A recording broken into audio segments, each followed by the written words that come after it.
Welcome, everyone, to the November 21st, 2022 regular Board of Aldermen meeting. Would everybody please join with me in saying the Pledge of Allegiance?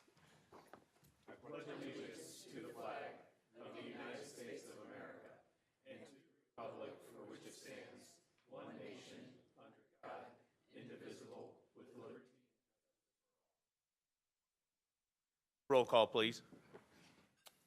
Alderman Plufka. Here. Alderwoman Tice. Here. Alderwoman Sims. Here. Alderman Weggie. Yes. Alderman Gould. Here. Alderman Luckmiller. Here. Alderwoman O'Neill. Alderman Shelton. Here. All members present. Thank you. Next up is approval or amendment of the agenda. Do we have any changes? Any objection to approving same by acclamation? Seeing none, it'll be so approved. Down to public hearing. We have one item, and that is public hearing of the fiscal year 2023 recommended budget. Fiscal year commencing January 1st, 2023, and concluding on December 31st, 2023. With that, I will gavel open a public hearing for the recommended budget. Anybody in the public care to speak to that issue? Now is the time to do so.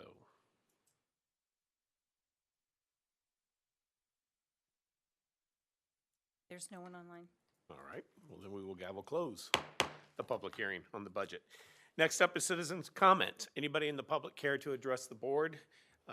You will be given 3 minutes. All we ask is that you come down to the podium and state your name and your address, please.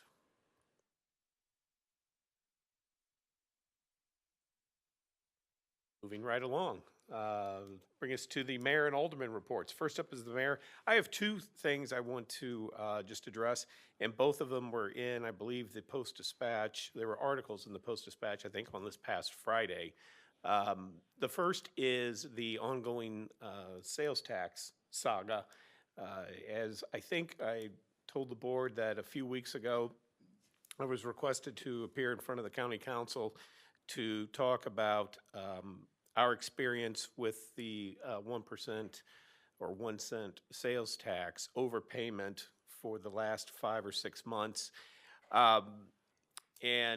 Since then, we, Ebola and I, along with Dan Cook and some representatives from the Municipal League, met with the Jody Patterson, who is the director of the Treasury for St. Louis County, and also Karen Arasti, who I believe her title is Director of Administration for St. Louis County. And the reason the Municipal League was in attendance in this meeting as well is because that league is concerned about its members, of which Brentwood is one, and a number of those members, i.e. municipalities, had concerns about whether they were shorted some of this money. And I think the board knows that the county did tell us a few weeks back that they thought the number that we were overpaid was a little more than $7 million. We had estimated it was around $6 million. And so in consult with BOLA, the decision was made to remit back to the county the most that we felt comfortable in knowing that we had overpaid. The thought being we wanted to get that money into the hands of those municipalities that had been shorted. We thought that was the most responsible thing to do. So we sent back to the county, we wired back $5.4 million, which leaves about $1.6 million. That is still what I'll say is the contested amount. And so one of the reasons to go there last Monday was to check the county's math on that 1.6. Of everybody in the room, I know the least amount of this, but even with that being the case, I think most of us left there still thinking we really don't know what's going on, and we're not sure of the accounting. And so the Municipal League is in the process of putting out either an RFP or an RFQ to have auditing firms take a look at this in a more global way. And I think we're still in negotiation with the county. I don't care to get into that right now, but to hopefully come to some type of resolution with St. Louis County. The other thing I wanted to talk about was another article that was in the paper, and that was this countywide police task force. And I just wanted to provide a little background to that article. And I spoke to the participants at the Coffee with the Mayor on Thursday about this. But in summary, you know, I moved here in 2001, And early on, I would get up in the morning sometimes and I would find that somebody had gone through my car, as I'm sure some of you had. And it was, yeah, it wasn't that alarming. You know, it was usually the center console was open, maybe some of my change had been missing. But over the years, we've noticed that it has morphed into a more organized, um, what the police call car clotting. I had no idea what that term meant until we started seeing this happen on a more organized basis. And car clotting is simply people going around trying to check if cars are open. They're not necessarily breaking the windows. They just want to see what cars are unlocked.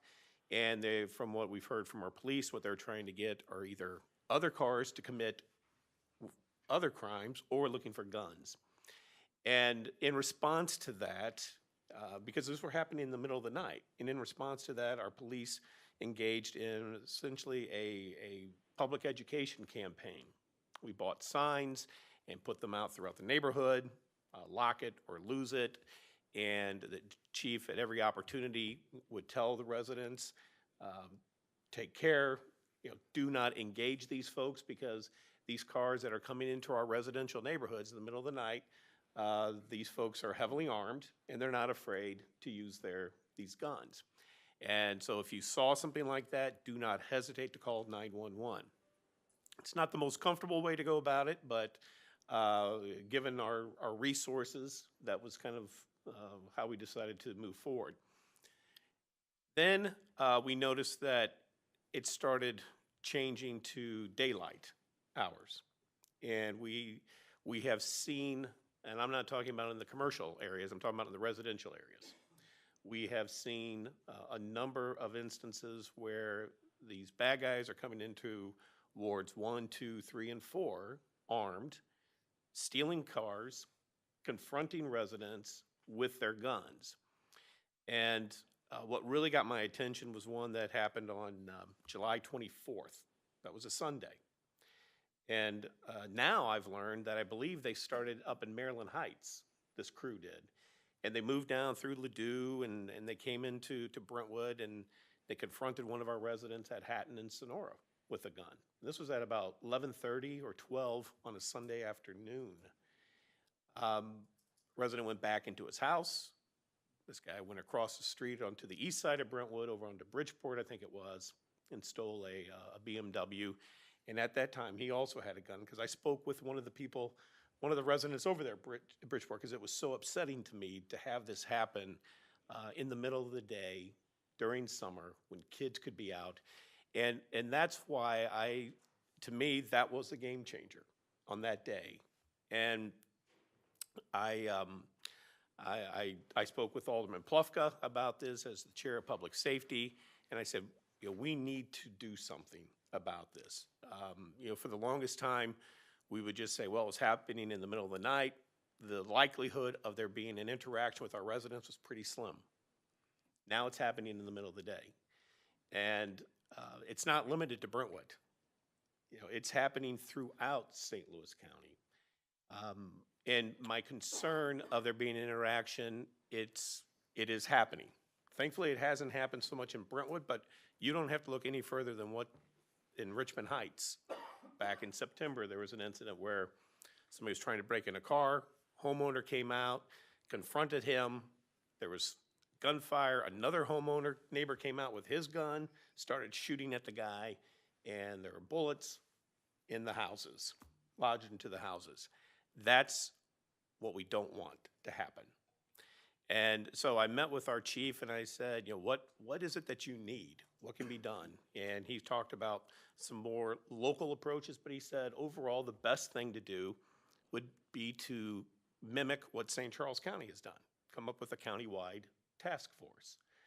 And so I said, okay, well, let's see what we can do about that. And I was at an event with other elected officials, and I ran into Tim Lowry, who's the mayor of Florissant.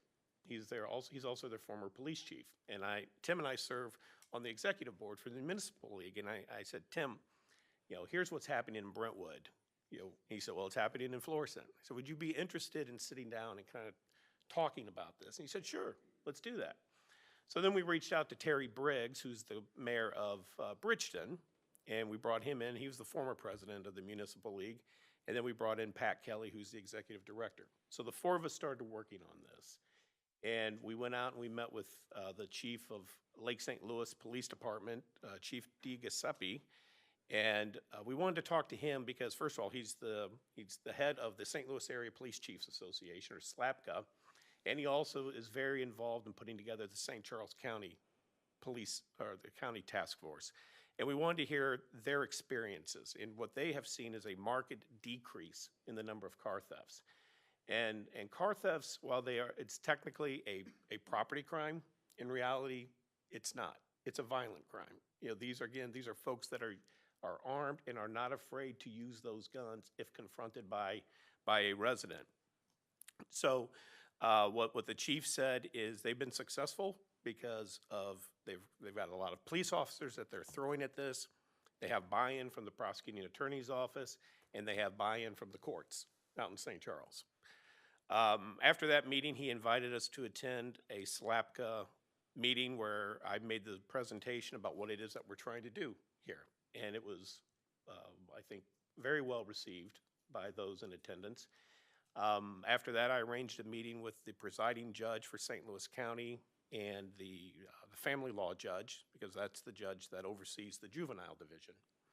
And we also had in attendance Rick Gaines, who's the head of the juvenile division, and the court administrator and some others from Gaines's office to talk about what it is that they can do, what they can't do, where their hands are tied, and to hear from us.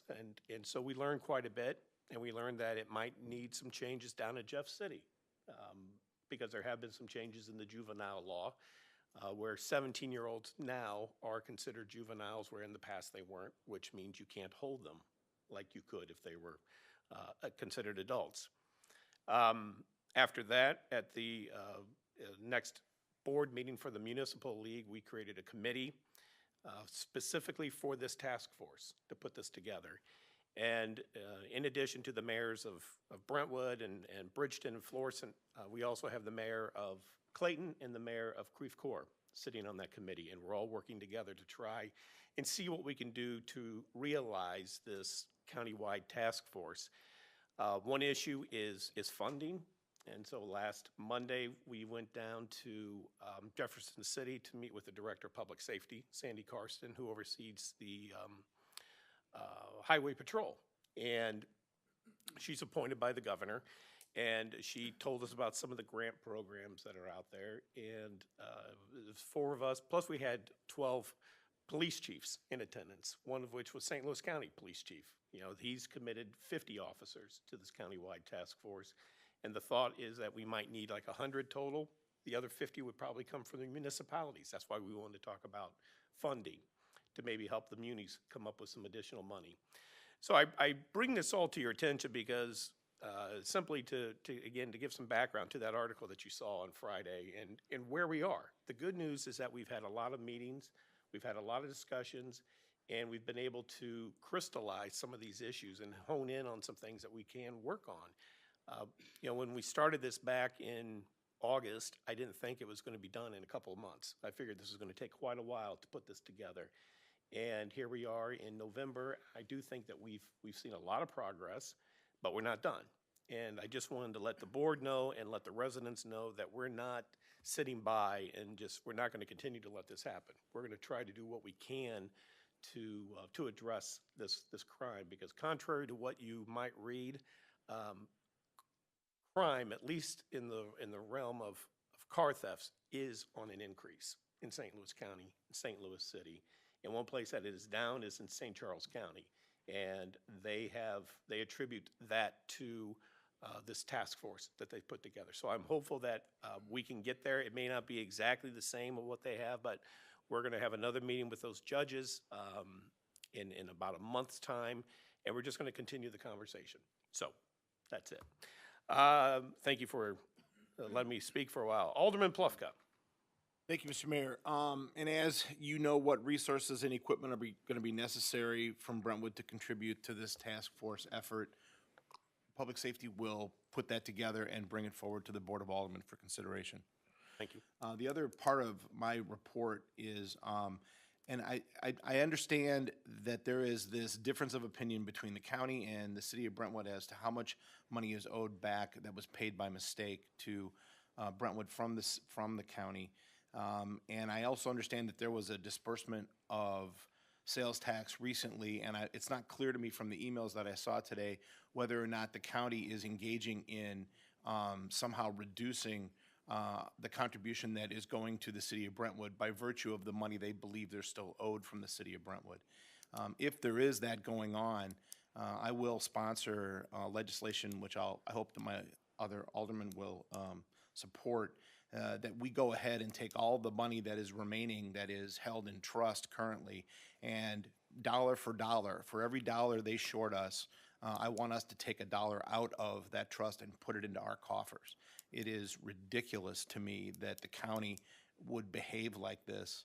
And if they actually are reducing on a good faith disagreement as to what money is owed back, if they are taking the lead, compounding their mistake by reducing the money that they're paying us on a quarterly basis, shame on them, and we're going to do something about it.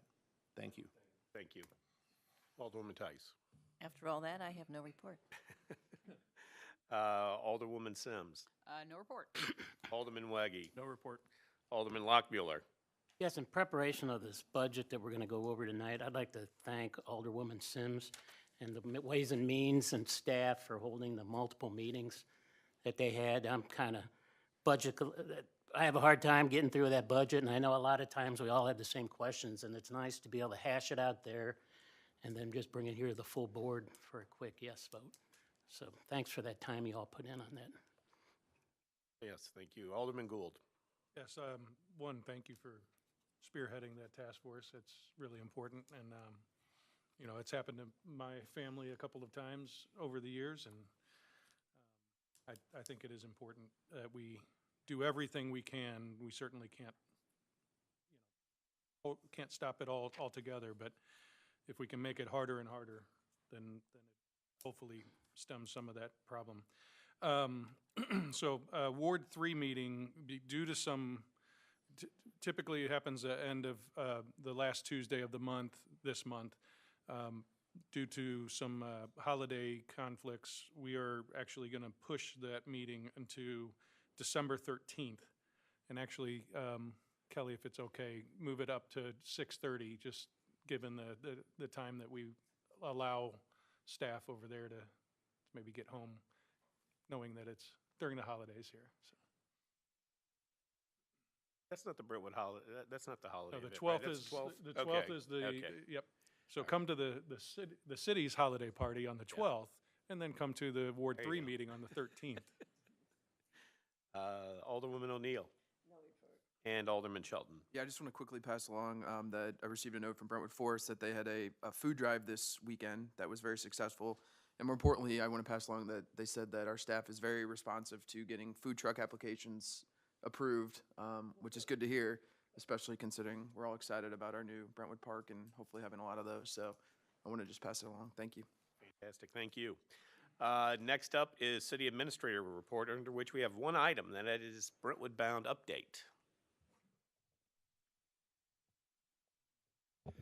All right, test. All right, good evening. Craig Schlitter with Navigate Building Solutions. I'll be providing the Brentwood Bound update.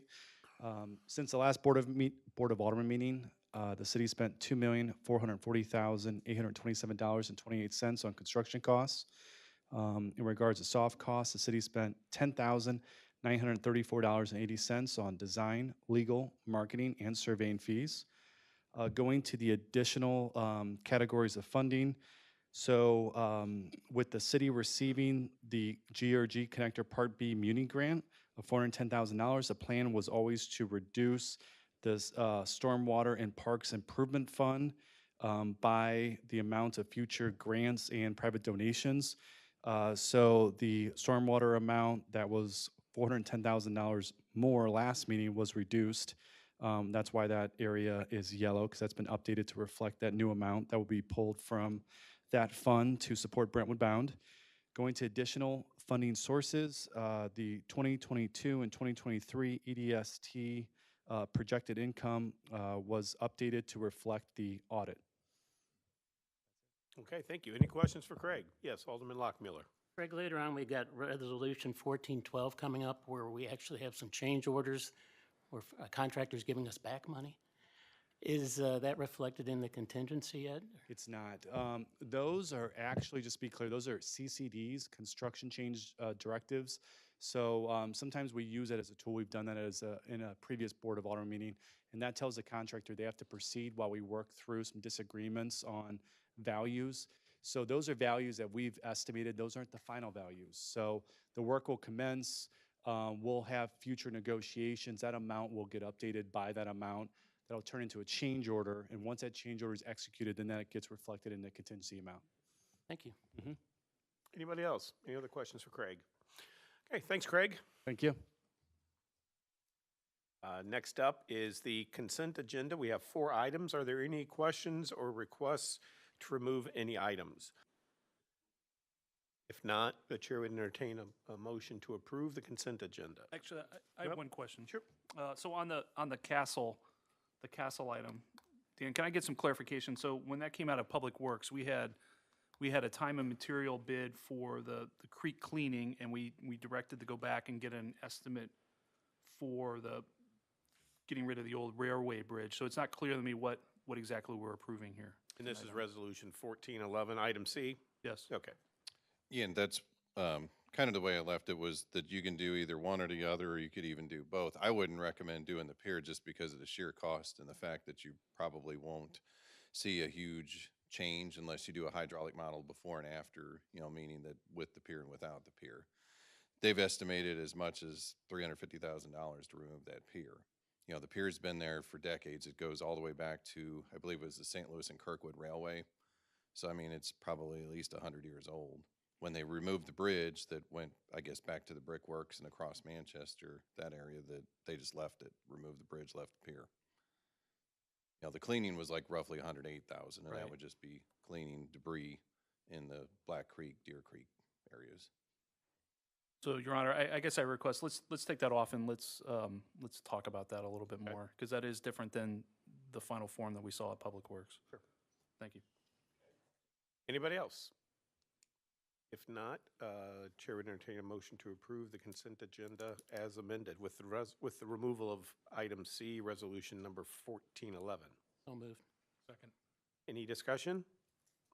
Roll call, please. Alderman Plufka? Yes. Alderwoman Tice? Yes.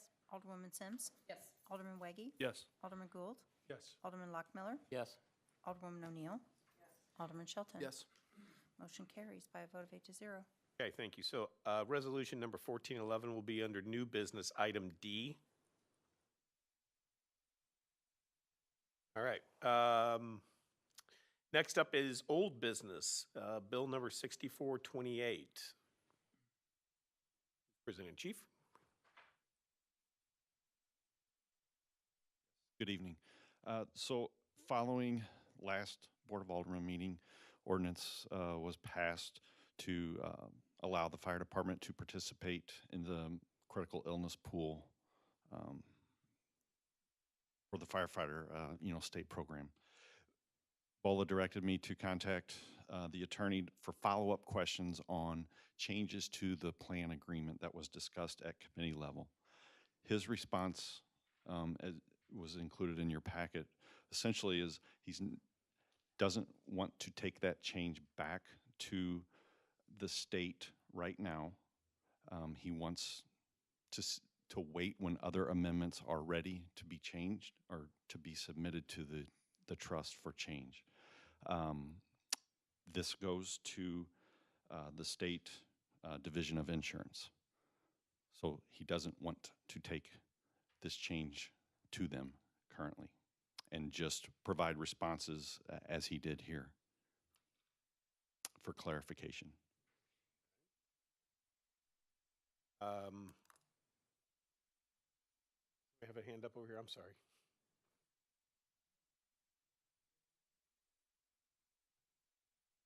Alderwoman Tice. So I sort of in principle definitely support this program. I think this is important for our firefighters, and certainly with the prevalence of the cancerous materials that you all are exposed to. Anything we can do to support you I'm for. However,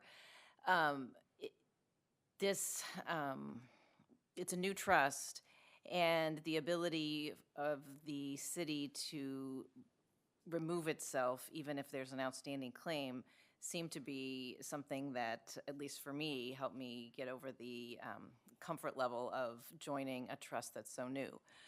And I sort of can understand them now saying, well, I appreciate they want to go all together back and make changes, but if their board makeup changes, if they don't want to do this, it gives me a little pause about joining until we know that that provision is in their documents.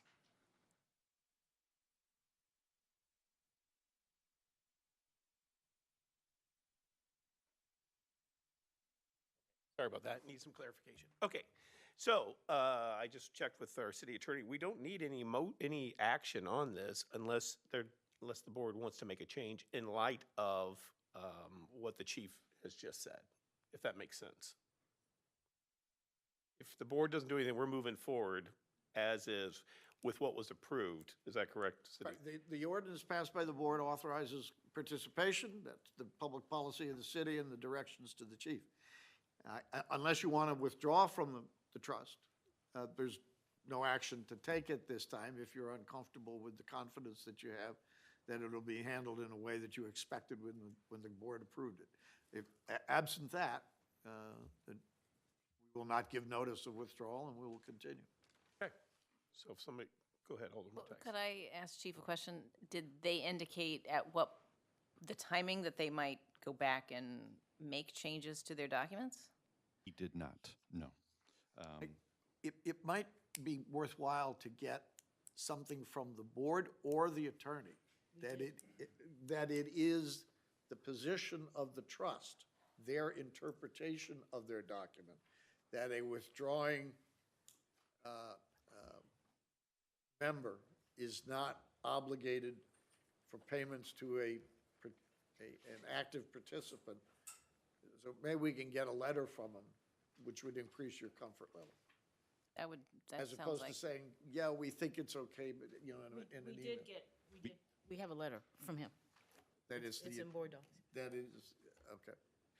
As the city attorney, are you comfortable with that letter and that I- it gives I us looked protection? at it some time ago, and which is obviously why I didn't remember it now. And I think I was in general.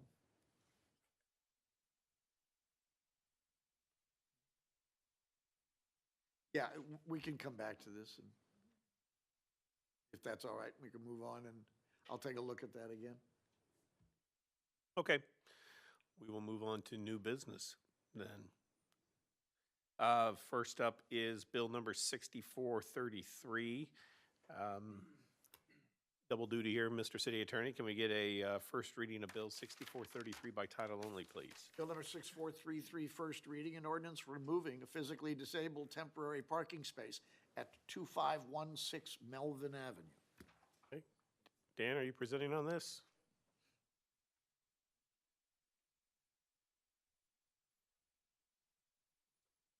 This is pretty straightforward. We had, a few months ago, been asked to put the sign up.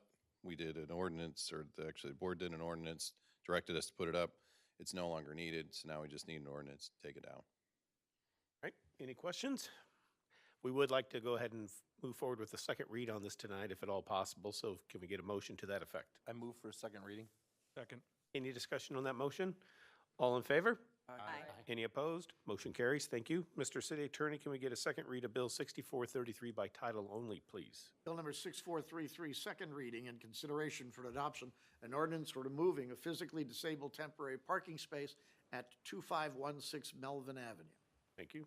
Chair would entertain a motion to perfect Bill number 6433 into ordinance form. So moved. Second. Any discussion? Roll call, please. Alderman Plufka? Alderwoman Tice? Yes. Alderwoman Sims? Yes. Alderman Weggie? Yes. Alderman Gould? Yes. Alderman Lockmiller? Yes. Alderwoman O'Neill? Alderman Shelton? Yes. By a vote of 8-0, Bill 6433 will become ordinance number 5064. Thank you. Next up, under new business is Bill number 6434. Could we get a first reading by title only, please? Bill number 6434, first reading, an ordinance adopting the annual budget for the city of Brentwood, Missouri for the calendar year 2023 and providing for the effective date of this ordinance. Thank you. Alderwoman Sims presenting on this.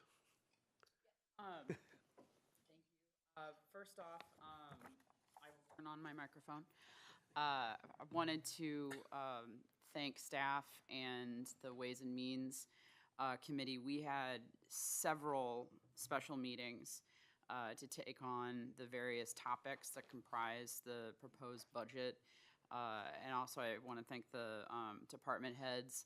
When it was their turn to be over the barrel, they were answered, they were well prepared, and I would say well grilled by our committee. So much thanks and appreciation for all the hard work that went into the budget that you have before you. I will say that it was recommended for approval unanimously by our committee. I won't get too granular, but I will point out some highlights. First and foremost, the budget is balanced, and all funds meet our fund balance policy. Some of the high-level items I wanted to point out, it includes funding recommended in the 2022 compensation plan. We have 8 new positions. That includes 3 police officers, a comptroller. In Parks and Recreation, there's a budgeting for an arborist, a horticulturist, park maintenance. We also have proposals to cash fund certain capital purchases, namely in 2023 a sanitation truck, taking steps to fund a fire engine for 2025, and police and fire radios for 2025. This is, the budget is a strategic policy document that defines our service priorities and our project priorities. So as we, take on some of these big projects, I think we are also being good stewards of the money that we were able to manage and generate. A short, in terms of a revenue narrative, our revenues are holding strong and are increased. Just to highlight, the use tax saw a 218% growth, which is outstanding. We are projecting, for fiscal year 2022, even through September, we're almost at $1 million. So, in general, there's been a 7% increase in our general fund. We're, even with conservative numbers, we're projecting that our sales revenue will be up. So that's allowing us to service the Brentwood Bound projects, in addition to meeting the high level of services our residents, I think, deserve and expect. Even, just to touch on Brentwood Bound, even if what I consider are regularly scheduled methods of paying for the debt service related to Brentwood Bound, either out of our particular general funds and then with economic sales tax, the economic development sales tax, our staff was able to find almost $13 million in additional areas of funding, which is outstanding. So, we have, that's a big project, but I think it's important that our citizens know that we are able to afford that. And we are also able to continue to provide the high level of services and capital improvements, as we continue on. And as what the mayor touched on earlier today, I think I wanted to just emphasize that all of this that I'm describing in sort of general terms, that analysis, this budget, accounts for giving that money back. So I don't, with the figures that you see in front of you, we didn't spend that money and we didn't budget for that money. So all that I am describing, it has taken that into account.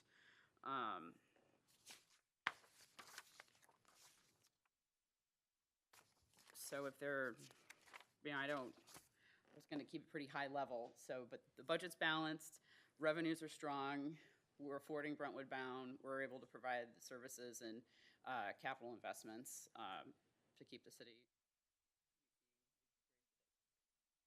Thank you. I'm not interested in belaboring it. I know that you all did. You spent a lot of time at the committee level going through this, which is greatly appreciated. And I know you got a lot of input from the other elected officials that were not on the committee, which I thank you all for doing that. And I just want to drive home the point that Alderwoman Sims said, just to make sure everybody listening hears this. We are not having, you've presented a balanced budget, which is required. But to get a balanced budget, we have not had to cut any services, correct? And we have not had to cut any personnel. In fact, we're adding 8 new positions, I hear. And even with that, we still have a balanced budget. So that, I think, speaks volumes about our staff, about, as Alderwoman Sims said, the heads of all of our departments. And, budgeting it's a balance between needs and wants. We all have a lot of needs, we all have a lot of wants, and trying to figure out which is which. And granted, I'm sure the department heads didn't get everything that they wanted, but hopefully they were able to get everything that they needed. So, do we have any questions? Alderman Plufka. I don't really have a question. I just had a comment just to build on that. It's been said a lot, so I won't take up very much time. But one of the things that struck me about the budget, and I went back and looked at it again to make sure I had the math correct in my head, but we're maintaining more than $5 million in general reserve, and that number has gone up consistently during COVID, and we continue to add to that fund balance. Even while expenditures have gone up, we have not, and we continue to have a balanced budget. I think it's remarkable. It's a credit to our staff, and it's a credit to the Ways and Means Committee for the way that they took apart the various elements of this and really delved into what were needs and what were best ways to spend this money. And I just think it's a very good budget. So, thank you. Thank you. Anybody else? Alderman Lockmuller. Well, I attended one of the Ways and Means meeting, and they had the representative from the Arbitrage Management Group make a presentation, and with the help of staff, they've been able to date, with the idle cash we have, earn income of over $2 million. And it's a great job, Bo. Huh? You had staff doing that. I guess my question is, how is those earnings reflected in the budget, or are they kept off budget, or? Talked earlier with Eric. Do you want to come and address it? While Eric's coming up, can you take over my 401k?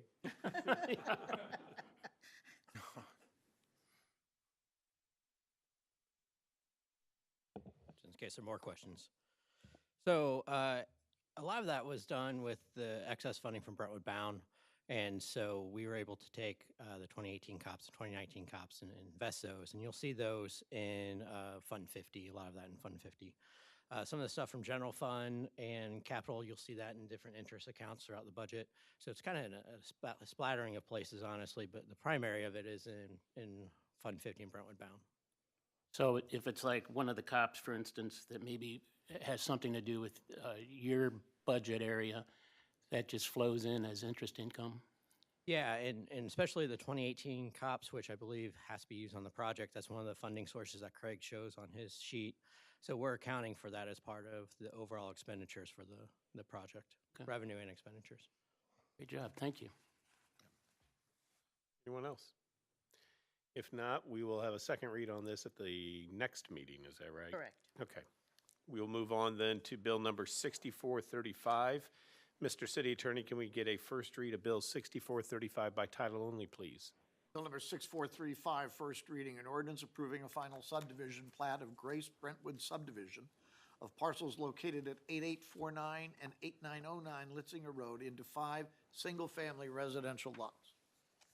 Okay, is Whitney? Oh, you're doing, okay. I'm tonight's Whitney. Mr. Mayor, this received unanimous approval from the, and recommendation for approval from the Planning and Zoning Commission. There are 5 single-family residences located on 2 existing lots, and this would re-subdivide those 2 lots into 5 separate lots for the 5 separate single-family residences that are on there. All lots would conform to the city's zoning regulations, and it is recommended from staff and Planning and Zoning Commission that the board give 2 readings and approve this bill tonight. Okay. Do you have any questions about that? Just one question. So this doesn't change the existing homes. It just changes the boundary lines of all of these lots. Currently, they're non-conforming in that they are located makes on them multiple conforming. primary residences on a single lot, Right. 3 on one, 2 on the other. This will bring them into conformity. Great. All right, with that being the case, yes, Alderman Lockmuller? Is the applicant here? Can, Oh, the applicant is here. ask a question? Sure. You could just state your name. My name is Eric Kirby. I work for Vols Incorporated. I'm here representing the owner of the property. Eric, what's the intent with these properties? Just the boundary line is all we're doing? Yeah, it's just to create the 5 lots to put each house on its own individual, parcel. Is the there intent. going to be any type of new construction later on, or? I don't believe so. I believe it's just to sell some of the properties, but there may be, a new buyer may come in, and obviously we've got no control over what they want to do with one of those lots. So it's just administrative type change? Right. Okay, thank you. And Mr. City Attorney, is this as in, if my experience on P and Z, this is somewhat of a ministerial act, is that It is. correct? That's Okay, correct. Okay. We have a motion, okay, we have a motion and a second for a second read. Any discussion on that? All in favor, please say aye. Aye. Any opposed? Motion carries. Thank you. Mr. City Attorney, can we get a second read of Bill 6435 by title only, please? Bill number 6435, second reading and consideration for adoption, an ordinance approving a final subdivision plat of Grace Brentwood subdivision of parcels located at 8849 and 8909 Litzinger Road into 5 single-family residential lots. Right, thank you. And can we get a, Chair would entertain a motion to perfect Bill 6435 in the ordinance form? So moved. Second. Stereo. Any discussion? Roll call, please. Writing. You're fine. Alderman Plufka? Yes. Alderwoman Tice? Yes. Alderwoman Sims? Yes. Alderman Weggie? Yeah. Alderman Gould? Yes. Alderman Lockmiller? Yes. Alderwoman O'Neill? Alderman Shelter? Yes. Okay, by a vote of 8 to 0, bill number 6435 will become ordinance number 5065. Thank you. All right, that brings us to Resolution 1411. Alderman Weggie, the floor is yours. Yeah, so we talked this at Public Works. Basically, we wanted to have some urgency to clear out Black Creek, based to the flooding we saw in July. And so one thing is, there's stuff along the creek, and then there's this big railroad trestle that has been abandoned. And I think we've traced that back, that it was the St. Louis, the Kirkwood Railroad, and there's a theory, I think, that is a choke point. So the direction from Public Works was to get an estimate on the cost. And Dan, just for clarification here, I think what you're proposing is that we proceed with $108,000, which is their time and material estimate, with some kind of not to exceed on it. That would be everything but the bridge. That is correct. If you were to do the bridge just by itself, the bridge pier, it could be anywhere from $250,000 to $350,000. And then we have a meeting tomorrow on Lee Wind Trail, and we know those costs are going up a little bit based on the final design. So I would hold off on the pier just so you reserve enough to fix the trail. So what do you think what is our plan on that then, I guess? I mean, my position is, so we've identified that this is abandoned. It's, it may or may not be a choke point, but certainly removing it can only help. and it's only gonna degrade further, and at some point, chunks of it are gonna be falling into the river, and it's, I mean, we're gonna have to fix the problem either now or later, so what is our plan on it if we don't do it now? We could do it as a separate item depending on how much money's left over. The proposal that we got from Castle, or you could just bid it out, you know what it is with them. You could do an RFP just for that, see if there's other cheaper alternatives. Are we missing an opportunity here by splitting it apart when we already have them going into the creek and mobilizing and everything? They're already gonna have equipment there. Are we missing an opportunity to do The equipment this? that they have there wouldn't be to dismantle this. I mean, it's strictly for cutting trees and, pulling up debris. This is gonna be a crane and a lot of extra pieces of equipment to break it apart. Plus, you need to actually decouple it because you're gonna need a permit from the Corps because you're gonna be in the creek itself. Once you're in the creek, it's a different peer group To to do dismantle the this thing? peer removal. So what do you suggest our course of action would be on the railroad then? Assuming we approve the 108,000 tonight, what next steps should we take? An RFP? I would think so. We could take it back to Public Works Committee. There's no urgency the way I see it because it's been there for decades. I mean, literally 100 years or more. And the one option we kind of thought was, well, what if we just break up the pieces and leave it there? Then the problem there is that you would have to do a no-rise permit, and then you're gonna have to prove mathematically you didn't impact it downstream. Right. So we would just be pulling a thread and just pulling the whole piece of clothing apart, so to speak. I mean, so let's take the $350,000, estimate and assuming that's it. I mean, is that something we need to make sure we have in the budget that we're about to approve for next year so that we can get it done next year? Or do you think that timing would work? I think you can always amend the budget. I don't think any action needs to be taken tonight or at the next meeting in terms of the adoption. We also have on Zoom, Christy Brinkman with Brinkman, Castle. the engineer that's been working with the city, in case you want to hear her thoughts, because I think she shared with you most of what you've said tonight, right?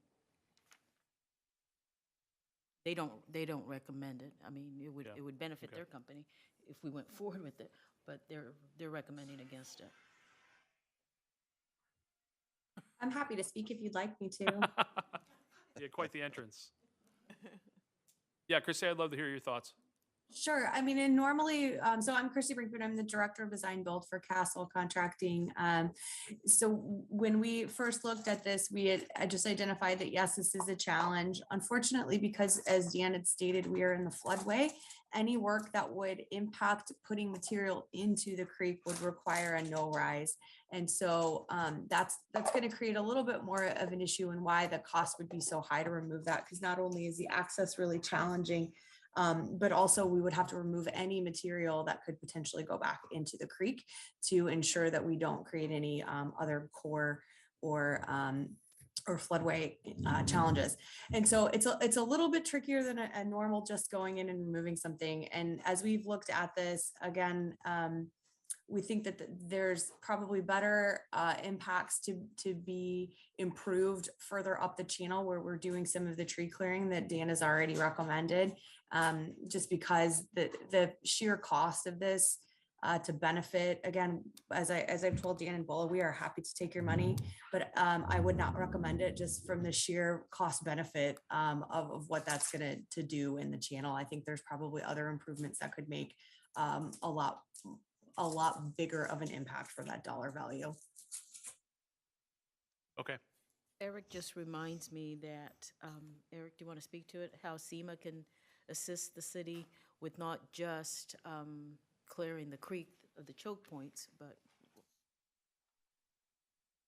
So as we've talked, we're like step 10 now, FEMA's 18-step process, so we're still going through it. But one of the items that SEMA talks about is mitigation efforts to try to help stop future events. And so as we talked about, this channel clearing is something that we want to work with SEMA on, is seeing if that's something that would be eligible for a mitigation. I would think the piers would be another aspect of that we could ask about. What's the chance if we get it? 50-50 at this point right now, is they're still going through a lot of stuff, but Sure. it's an option in the future that we might be able to get some funding through SEMA to help with this. And there's no timing. I mean, I know we're responding to the July floods now, but it's not like this is a one-time deal with SEMA, that might be an option in the future. Correct. Okay. Anything else?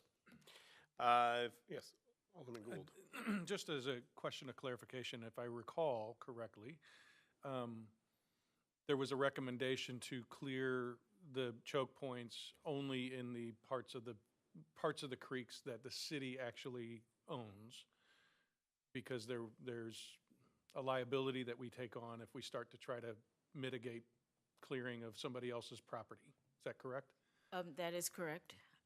However, in talking to Mr. O'Keefe, he prepared a waiver that Dan distributed, or would you want to talk about that process from the owners of the other Oh, properties? wonderful.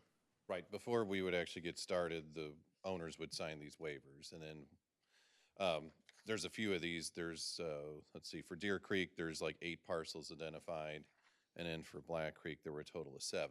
Some of them are multiple owners, so like, for instance, T&M Realty owns like 2, parcels, so, and then one of them, of course, Black Creek, we've got the city of Brentwood, so I'm pretty sure we would sign our own waiver.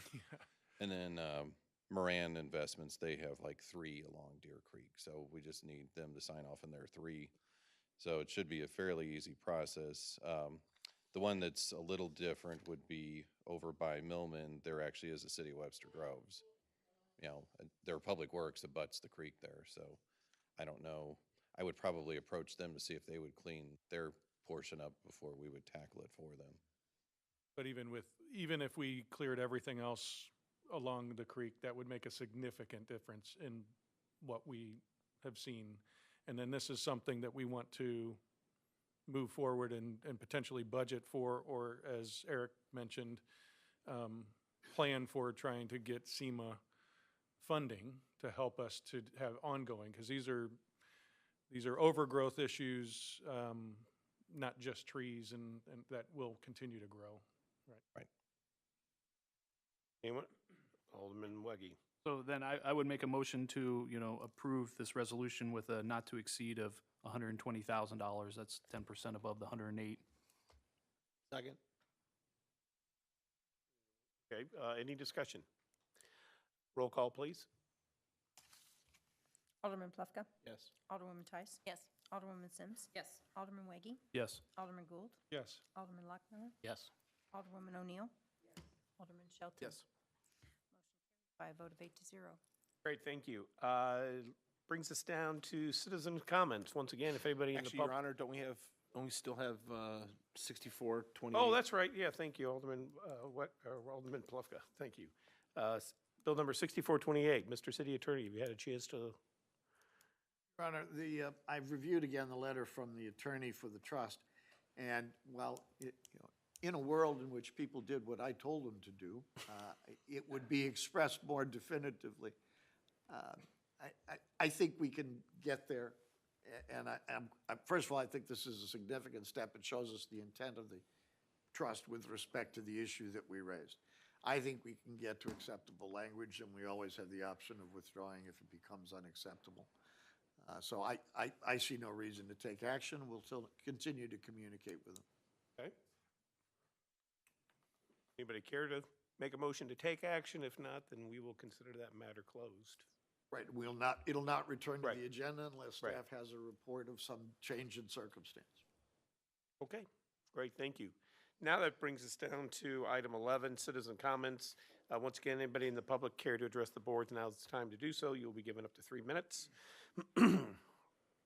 Seeing nobody, we will move on. We do have a request, once again, to go into closed session pursuant to RSMO section 610.021, subsections 1, 2, and 12. That is legal, real estate, and sealed bids and related documents respectively. Can we get a motion to that effect? Second. Any discussion? Roll call, please. Alderman Plufka? Yes. Alderwoman Tice? Yes. Alderwoman Sims? Yes. Alderman Weggie? Yes. Alderman Gould? Yes. Alderman Lockmiller? Yes. Alderwoman O'Neill? Alderman Shelton? Yes. Motion carries. Great, thank you.